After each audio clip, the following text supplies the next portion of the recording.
Welcome to First Reading, the Old Testament lectionary podcast for preachers. And for anyone else who happens to love the Hebrew Scriptures. I'm Rachel Wren. And I'm Tim McNinch. We're both preachers who love the Hebrew Bible, and we're PhD students at Emory University in the Hebrew Bible program, which means that we also love pain and suffering. Tim, that might not be the best way to promote our program here at Emory. Sorry about that. I mean, we love insomnia and heartbreak. Okay, dear listeners, Tim is in the middle of finals right now, so maybe let's just move on. Sounds good to me. Now, if you've been listening to our weekly sort of Nescafe mini episodes, you'll be happy to hear that this week we have a full pot of organic, fair trade, artisanal coffee kind of episode. And we've invited an expert exegete to join us for our deep dive into Psalm 97. Yes, we are so pleased to have Dr. Marc Brettler with us today. Dr. Brettler is Professor Emeritus from Brandeis University and a visiting scholar at Hebrew University. His academic areas of expertise include the Psalms, biblical history, biblical metaphor, Jewish liturgy, biblical interpretation, sort of you name it, he's done it. Dr. Brettler is also known as an effective bridge builder between the world of Jewish faith and the world of critical biblical scholarship. He's a co-founder of the website thetorah.com, which seeks to integrate traditional Jewish and contextual academic perspectives on the Bible. And I especially enjoyed his article there called Basing Judaism on the Truth. Does the Torah Lie? He's currently writing a commentary on Book 4 of the Psalms, which Tim and I cannot wait to get our hands on. If you'd like to know more about his work, check out the Jewish Study Bible and Jewish Annotated New Testament. Marc Brettler, welcome to First Reading. Thank you very much. Quite a welcome. I've never been called artisanal coffee before. Well, we were going for the highest compliment we could think of as graduate students. So, thank you. Yeah. Now, first and foremost, most importantly, you've recently spent time in Israel, and I'm dying to know, how good did the falafel taste while you were there? The falafel is excellent, the shawarma is excellent, and all the food is excellent. I urge Americans to travel there and to see what fresh fruit and vegetables really taste like. You know, I really feel like we are missing out in the United States by not having a robust falafel and shawarma tradition, personally. Well, given the job market, you might want to think about that as a backup. I like that. I like that a lot. Thank you for the tip. Marc, we're both familiar and use thetorah.com, but as we were getting ready for this, I noticed I don't know much about Project Tabs, the Torah and Biblical Studies more broadly. Do you want to say a little about that for our listeners?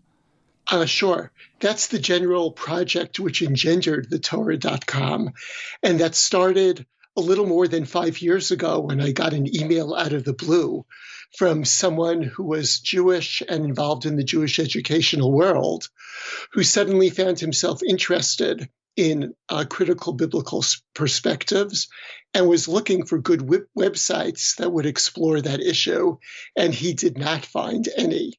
So he, Rabbi David Steinberg, and I got together, we brainstormed, and that eventually became the website, thetorah.com. Well, let's dive into the text from here. Marc, would you read Psalm 97 for us? Sure, and I'm going to do it a little differently than many of your previous podcasts. I'm going to read the Hebrew verse first, and then I'll read the English verse as reflected in the Jewish Publication Society translation. Sounds great. Adonai malach tagil haaretz, yismechu iyim rabim. The Lord is king. Let the earth exult. The many islands rejoice.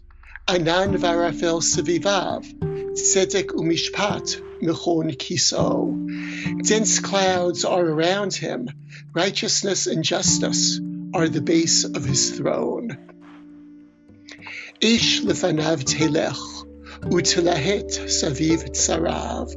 Fire is his vanguard, burning his foes on every side. Verse 4. Heiru virakav tevel, ra'ata vatachel haaretz. His lightnings light up the world. The earth is convulsed at the sight. Harim kadonag namasu milifnei Adonai, milifnei Adon kol haaretz. Mountains melt like wax at the Lord's presence, at the presence of the Lord of all the earth. Higidu hashamayim tzidko, v'ra'u chol ha'amim kivodo. The heavens proclaim his righteousness, and all peoples his glory. Verse 7. Yevoshu kol ovdei fesel hamitalelim ba'elilim, hishtachavu lo kol Elohim. All who worship images, who vaunt their idols, are dismayed. All divine beings bow down to him. Shama'a vatismach Tzion, vatagelna benot Yehuda, leman mishpatecha Adonai. Zion, hearing it, rejoices. The towns of Judah exult because of your judgments, O Lord. Ki ata Adonai elyon al kol haaretz, me'od na'aleta al kol Elohim. For you, Lord, are supreme over all the earth. You are exalted high above all divine beings.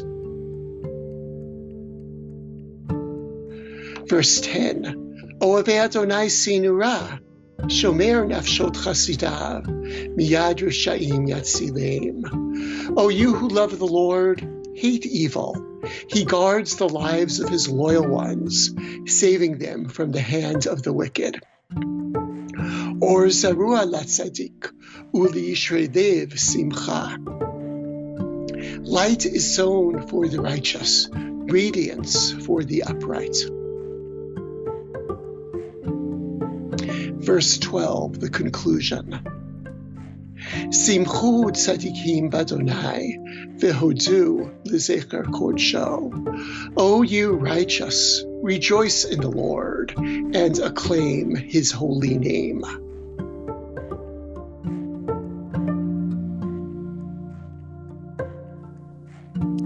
Toda rabah. Happily. That was wonderful to hear. Before we jump into the first verse, can we say anything about the psalm sort of generally, like about its form or its structure that helps us understand what kind of psalm it is? Sure. Let me actually first start by talking about the psalms that are around the psalm. These days, it's very fashionable to talk about collections in the book of Psalms within the Psalter. Mm-hmm. And very often these seem to be arbitrary.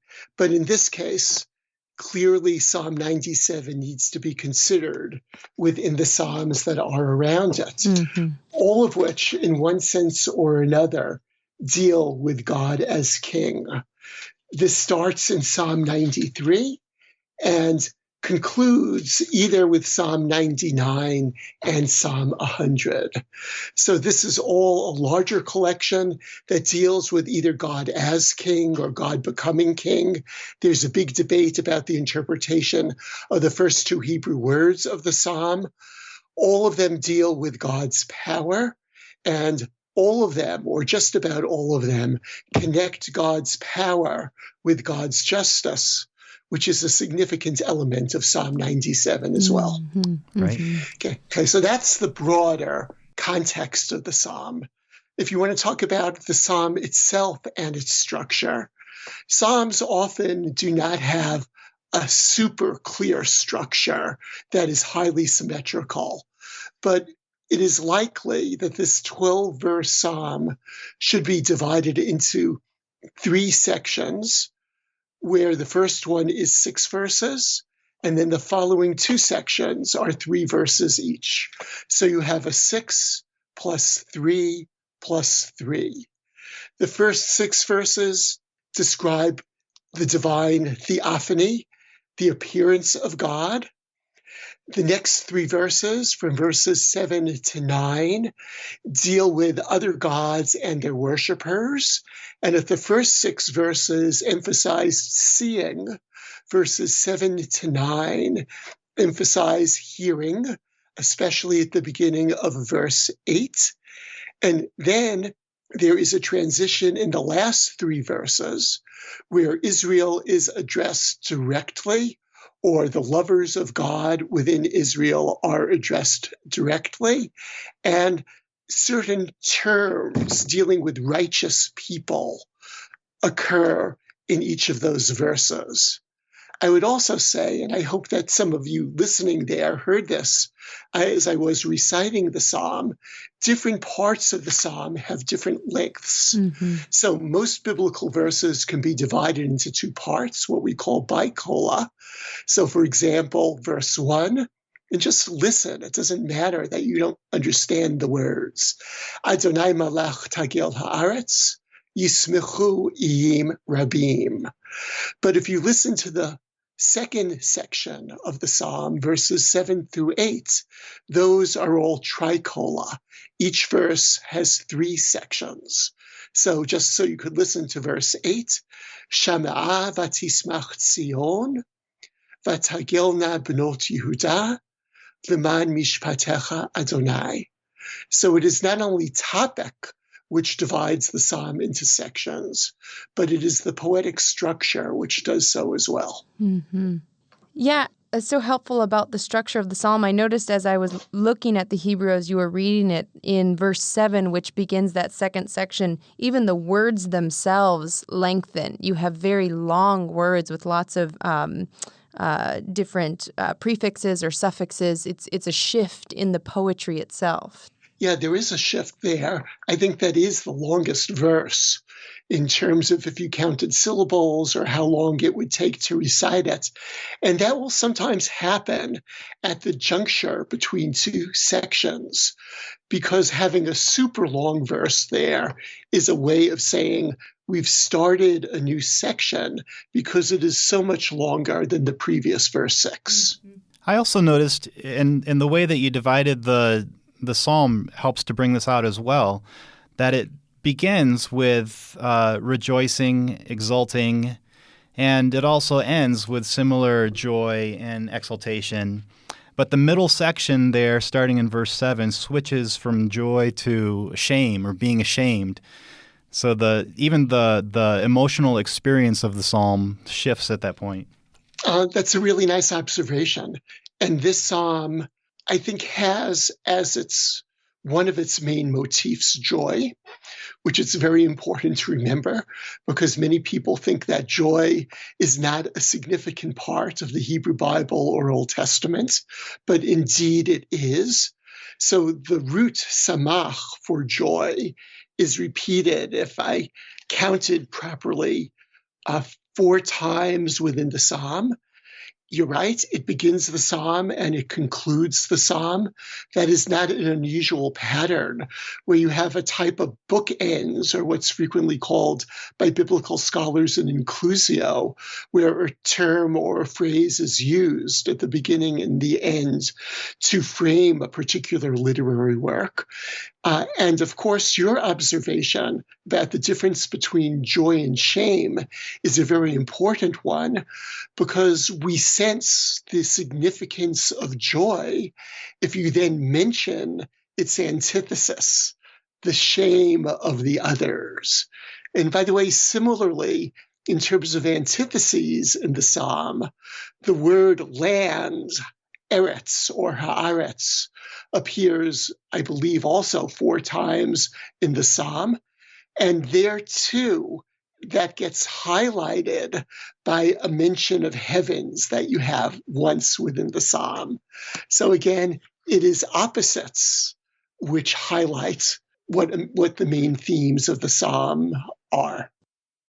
Now, the second section, well, the first section, really, the verses 1 to 6, that has a lot to do with, I mean, it's just got a ton of imagery for God in it.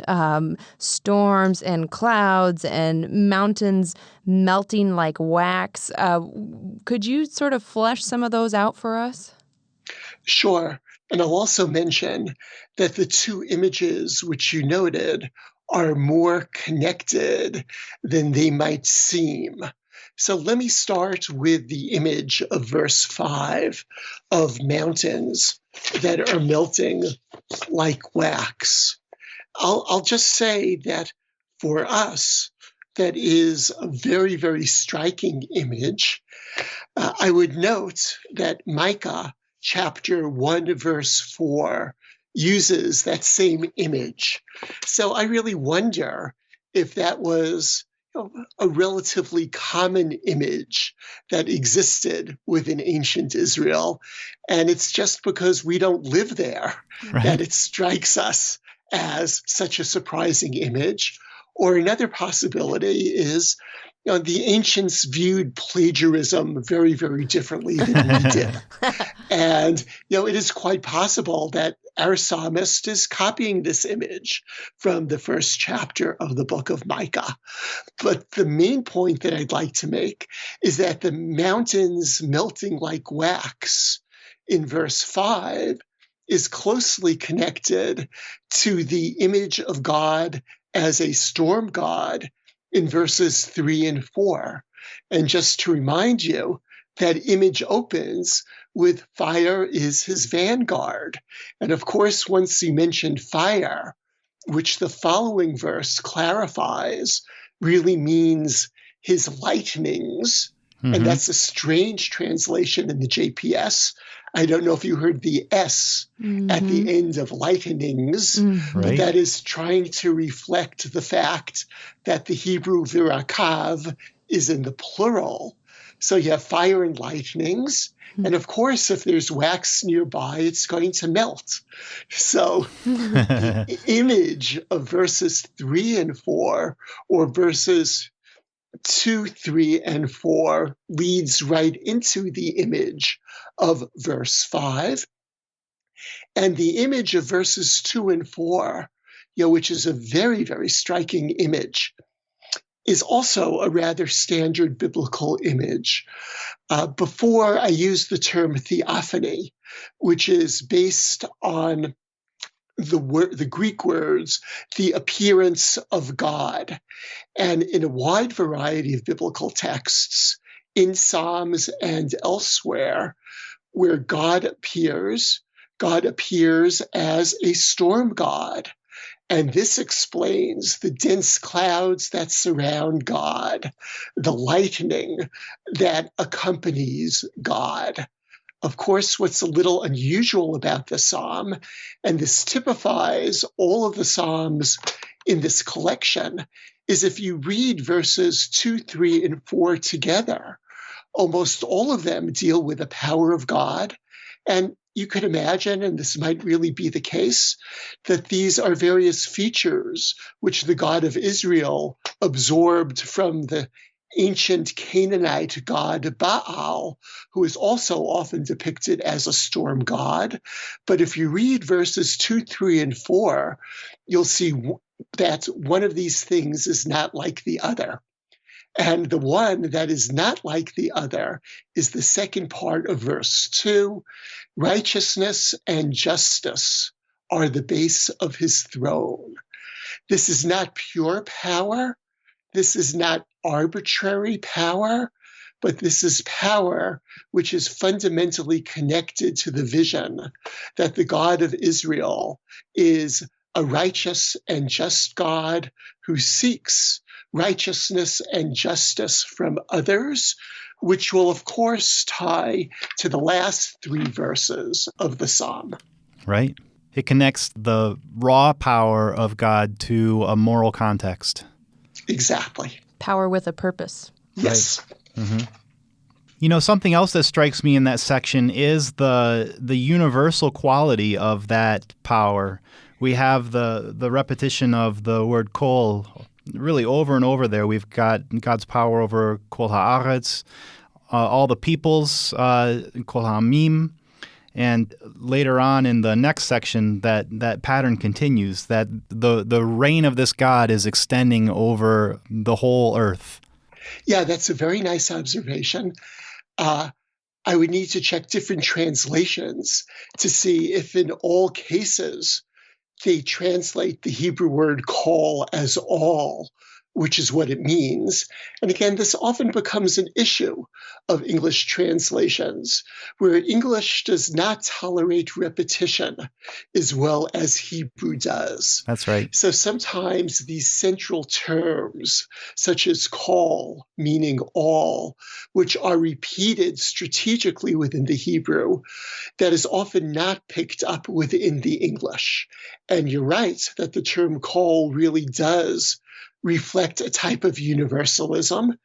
And even though the last 3 verses of the psalm seem to turn inward to Israel, the initial 9 verses of the psalm, and note especially the way in which the psalm begins. Let the earth exalt, the many islands or the many coastlands rejoice or be glad. This is going well outside of Israel. And this, by the way, typifies almost all of Psalms 93 to 99. Again, many people think that the Hebrew Bible only has an internal Israelite perspective and never has a universal perspective. Almost all of the Psalms in that collection are very universal in their purview. So universal, and this is a strange thing that most people don't imagine or don't realize when they hear these Psalms.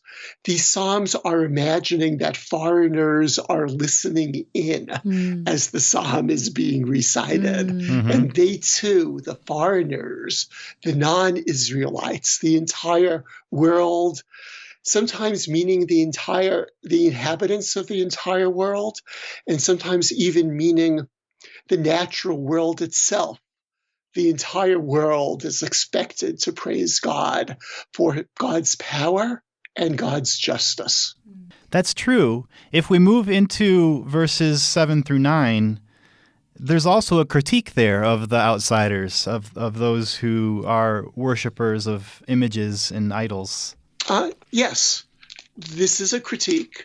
It's not among the strongest critiques that you have of such people.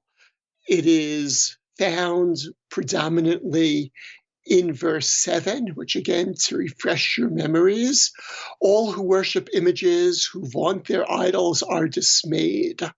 You have images like this, especially in Isaiah chapters 40 to 55, and in a whole bunch of ways. The psalm is connected to those chapters in Isaiah, which scholars often call Deutero-Isaiah. Those chapters come from the Babylonian exile from in between the years 586 and 538 BCE. It is quite possible that this psalm as well was written under the influence of those chapters in Isaiah, and that's why it shares that image. And what is sometimes called radical monotheism is thought to develop in that particular period. But again, I would point out, and again, once you start looking at the psalm, this is really quite surprising to many people.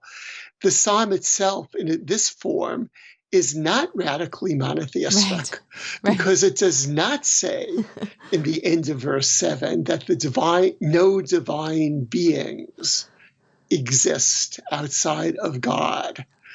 It does not say, like a section of Deuteronomy says, you have been shown that the Lord is God. There is none other. Right. It is not like the confrontation between Elijah and the prophets of Baal on Mount Carmel in 1 Kings chapter 18, where there's just a broad recognition of Adonai hu Elohim, Adonai hu Elohim. The Lord is God, the Lord is God. But instead here, you have, quote, all divine beings bow down to him. So there's a recognition that other divine beings, aside from God, exist, but they are clearly subservient to God. So, I'm so glad you brought that up because you've worked with religious communities, and how do you help people kind of conceptualize this later monotheism, which we've inherited, which we assume to be inherent all over the Bible, with these passages which are kind of more comfortable with something a little different than radical monotheism? Well, the Bible is a compilation, and the Bible has a broad number of views concerning almost every issue. Yeah. And I think that it's really important that as we read the Bible and try to understand it, we understand it on its own terms, and we do not make it fit into the straitjacket of what our religion or what our religious presuppositions are.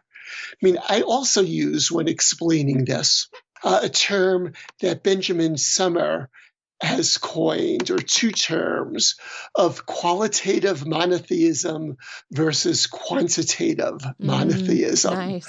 And he has argued that very often the Bible does recognize that there are other divine beings. And you have this relatively often in the book of Psalms. If you take a look at the first two chapters of the book of Job, I think it's crystal clear there. And in that sense, the Bible quantitatively recognizes a number of different deities. But in terms of qualitative phenomena, the God of Israel is more powerful than any of them. You see that in the beginning of the book of Job, where the Satan or the adversary can't do anything without asking God first. You see it at the end of the Psalm in verse 7, where all these other divine beings bow down to him. So if this helps, the Bible, by and large, believes in qualitative monotheism, if not necessarily in quantitative monotheism. And I would also ask the people who are listening to this podcasts, how do they understand angels? Yeah. Or in certain Catholic traditions, how do you understand the role of Mary? So I think we have to be really careful about how we understand monotheism and about asserting that all of our even contemporary religious beliefs are absolutely monotheistic. I think that's a great point. Like most answers to questions about the Bible, however, it opens up another thorny issue, which is for religious communities who are in pluralistic settings where you have, a Hindu temple or a Buddhist temple down the street, and you have this discussion in this psalm of Adonai exalted over above all other divine beings. Does that lead us into a little bit of a tricky area about how we relate to our neighbors who profess faith to a different divine being? I don't find that to be tricky at all. If anything else, that should make us more tolerant of others who have different views of divinity and different views of divine beings. So I really hope very much that these Psalms and other works in the Hebrew Bible open us up to understanding other religious views and other views concerning monotheism and polytheism, because going back a second ago, you asked me about different views concerning monotheism within the Bible. Yeah, we have them within the Bible. We have them within what for some of us is our Bible. And that should make us be tolerant also of a multiplicity of views that go beyond our scriptures and beyond our particular religious communities. Oh, well said. Yeah, that's really helpful to hear. Let's ask a couple questions about the last couple verses of this psalm. I have a question about verse 12, the last verse, but before we get there, I was really intrigued just by the image in verse 11 of light being sown for the righteous, or zahua l'tzadik, and trying to sort of finesse that and figure out what's going on with an image like light being sown for the righteous. Well, you're not the first person who's trying to finesse what that particular verse means. So, as you noted, the first two words are or zarua, which translates as a light is sown, or to continue with the next word, a light is sown for the righteous. Many people find the relation between the first two words to be very, very jarring, because sowing is clearly from the agricultural world, and it is difficult to imagine how light can be sown. Uh-huh. So the first thing I would note is that there are other places where this root, zara, is used in non-agricultural senses. So, for example, if you look at Proverbs 11:18, there you have the wicked man earns illusory wages, but he who sows righteousness, and there the Hebrew is vizoreat tzedakah, has a true reward. And the same thing is found in Proverbs 22:8. So this again becomes an English issue. We do not use agricultural images in such contexts, such as sowing right.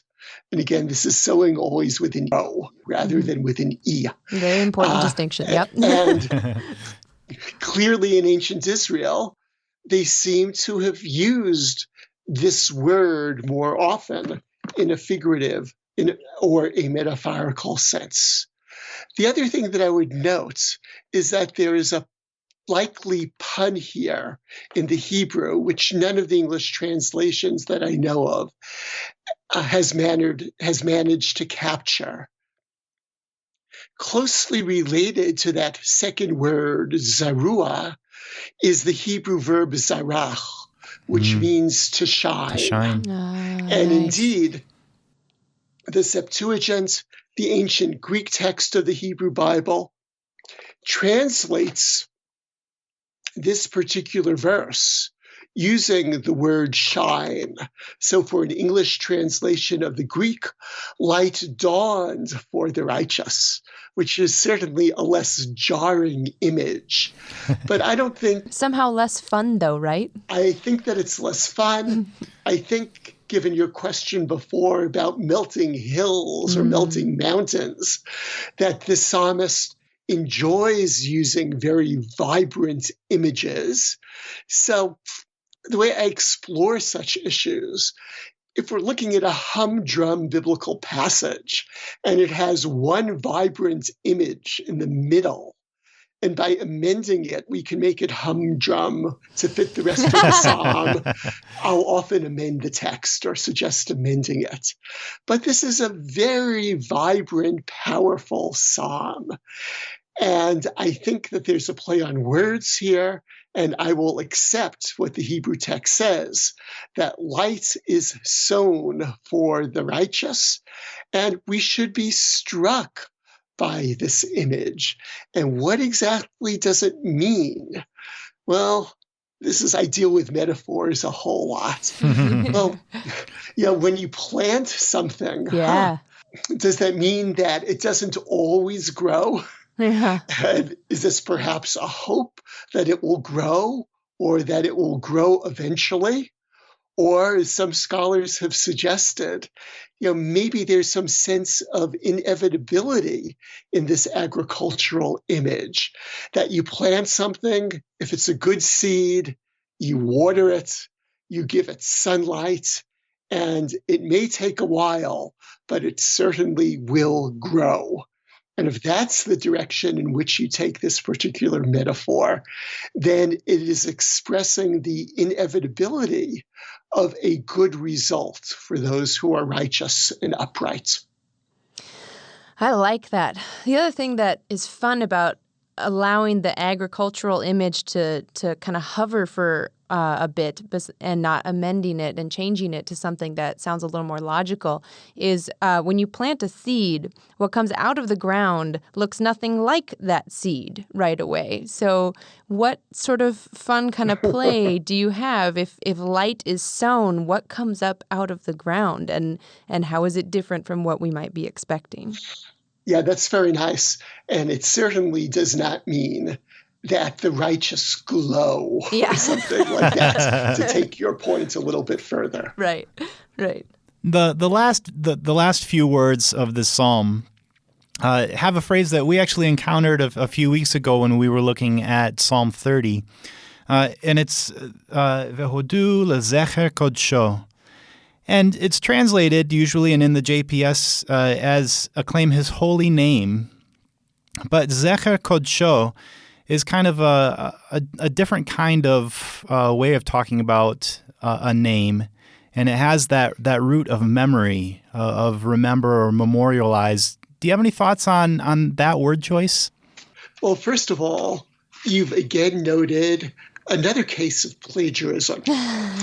Almost everybody agrees that Psalm 97 is later than Psalm 30. And you're 100% right that the last three words of each of those Psalms is identical. The author of Psalm 97 was either copying from Psalm 30, or at this point, this was a common phrase which the author of Psalm 97 used. Now, please note, I'm not urging you to plagiarize. I'm not urging the listeners to plagiarize. I'm merely noting different style that existed in antiquity, especially concerning traditional diction, than one that exists now. So in Psalm 30, it's the middle of the psalm. Verse 5. Here, it is the end of the psalm. Both of these are connected to what you have when God reveals himself to Moses at the burning bush, where there you have in Exodus 3:15, Zeh shmi le'olam, v'zeh zichri l'dor dor. This is my name forever, and this is my zecher from generation to generation. And that is the same word, zecher, that is the next to last word in this verse, Vehodu lezecher kodsho. So what it literally means, and the word literally is a word I don't really like, and acclaim or acknowledge or give thanks to the memory of his holiness. Nice, yeah. But we know that in Hebrew, based on that verse from Exodus 3:15 and other places, that the word zecher, memory, is sometimes used in the sense of that through which you remember somebody. And how do you remember somebody? Well, the primary way of remembering somebody is through his name. So I actually have no issues with the JPS translation here. And actually, the New Revised Standard Version is the same. They both translate holy name, and they're just taking zecher as a synonym for the more common Hebrew word shem, which does indeed mean name. But again, maybe it is connected a little bit to the psalm, because what the psalm is trying to do is to get everybody to remember and to recall and to acknowledge the greatness of this universal God. And thus, a synonym for the word name, which is connected to the word memory, is especially appropriate in this context. Yeah, and that remembering that this psalm is trying to get people to do serves to, if I'm reading the end right, serves to influence the actions of the people today. You know, this is where we get the imperatives of hate evil, rejoice in the Lord, acclaim God's holy name, so that memory and that remembering is always in service of the present and present action. Yeah, you just made a really important point. And this, some scholars debate. It'll be very clear where I stand on this particular issue in a moment. The big question is, does ancient Israel care about history or the past for its own sake? Some people think yes. And some people think that the Bible reflects what is called antiquarian interest by some. I respectfully disagree. I don't think that the Bible ever really cares about memory for its own sake, but cares about memory that spurs on action. So you do very often in the Torah, in the Pentateuch, have the phrase, V'zacharta ki eved hayita be'eretz Mitzrayim. You must remember that you were a slave, or sometimes, maybe I'll translate it into plural as a collective, you were slaves in the land of Egypt. But that never appears independently, but always as a motivation for why you should do something, why you should, given that we're talking together about a week and a half before Passover, it explains why you should commemorate Passover. Or very frequently, it explains why you need to treat the downtrodden very well and show a special concern for them. And this psalm is the same. It's telling you about how you must understand and recognize, and at the very end of the psalm, remember God, but this has moral and ethical implications as well.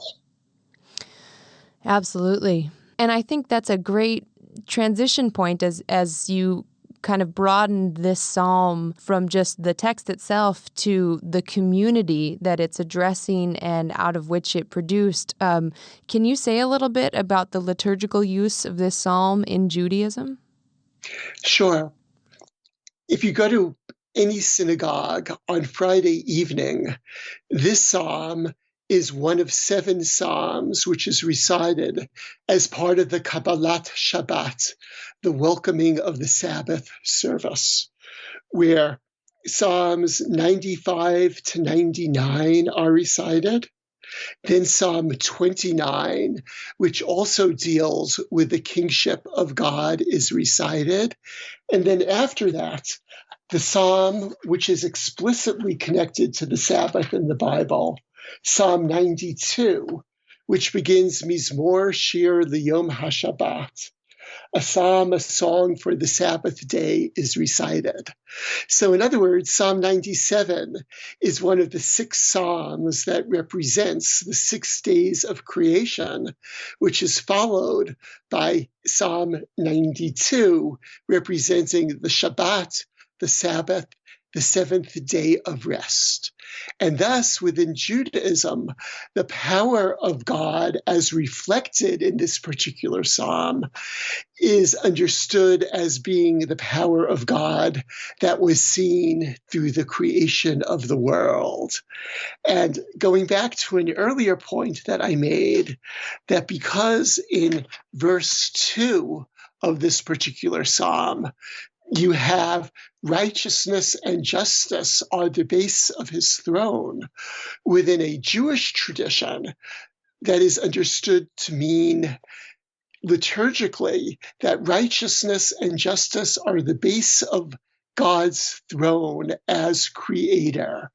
And thus, in some sense, this is connected to the first creation story in Genesis chapter 1 through the middle of Genesis chapter 2, verse 4, where the world as created, each element of it is tov, is good, and the world as a whole is tov me'od, is very good. And the job of us as people is to inherit a world which, as created, was very good, and to do our best in making sure that it stays that way, rather than doing things which absolutely ruin it. Rachel, do you want to offer a preaching angle on this text that you could imagine a Christian congregation using? Boy, yeah. I think there's a couple of them. I mean, I think everything that you just said, Mark, about God's power being connected to God's justice everywhere from the creation of the entire world to how we treat those in our lives and in our broader communities who are poor and downtrodden. And just that theme, that reframe, that God's power is always in service of God's justice, or that justice is always at the base of God's power, if you're using the throne as a metaphor for God's power. I mean, I think that would be a really strong sermon, especially for where this falls in the Christian liturgical year. Another idea that I have is both connected to that idea of power, but also slightly pushes back against it, because power and kingship as an image is something that in our modern setting is often connected to images of oppression, to images of male leaders who dominate, and that can be really problematic in certain settings. So if this image is difficult for your setting, I would say lifting up that connection to justice and righteousness as connected with God's power, and maybe talking about empowerment, could be a way to lean into that metaphor without maybe doing damage to what your setting is. Yeah, I think that those are great ways to get into a text like this. One that I would add would be thinking about the way that sometimes when we look at the world, it's very clear, or it seems to be clear, that it is totally out of control. But a psalm like this is bears witness to a God who has not fallen asleep at the wheel, but is very much in control of the world.